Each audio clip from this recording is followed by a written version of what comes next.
बीड जिल्ह्यामध्ये गेल्या वर्षभरापासून तब्बल 8 कंपन्या कार्यरत असून जवळपास 850 पवनचक्क्या कंपन्या या ठिकाणी स्थापन होणार आहेत. मात्र या पवनचक्क्या ज्या आहेत, जिल्हा प्रशासनामधील पोलीस प्रशासन आणि महसूल प्रशासन यांना हाताशी धरून शेतकऱ्यांची पिळवणूक करत आहे.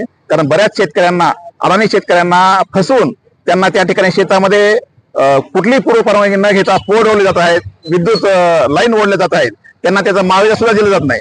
गावातल्या ठराविक गावगुंडांना हाताशी धरून शेतकऱ्यावर दबाव आणला जातो. या प्रकरणी वारंवार जिल्हा प्रशासनाला, जिल्हाधिकारी असतील, पोलीस अधीक्षक असतील यांना निवेदन देऊन सुद्धा कुठल्याही प्रकारची जिल्हा प्रशासन कारवाई करत नाही. एक प्रकारे पोलीस प्रशासन आणि जिल्हा प्रशासन पवनचक्क्या कंपन्याची पाठराखण करत आहे.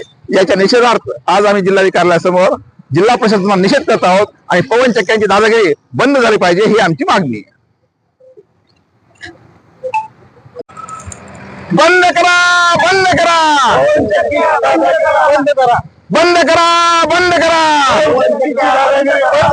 शेतकरी एकजुटीचा, शेतकरी एकजुटीचा, पवनचक्की कंपन्यांची पाठराखण करणाऱ्या जिल्हा प्रशासनाचा, पवनचक्क्या कंपन्यांची पाठराखण करणाऱ्या जिल्हा प्रशासनाचा बंद करा, बंद करा, बंद करा, बंद करा.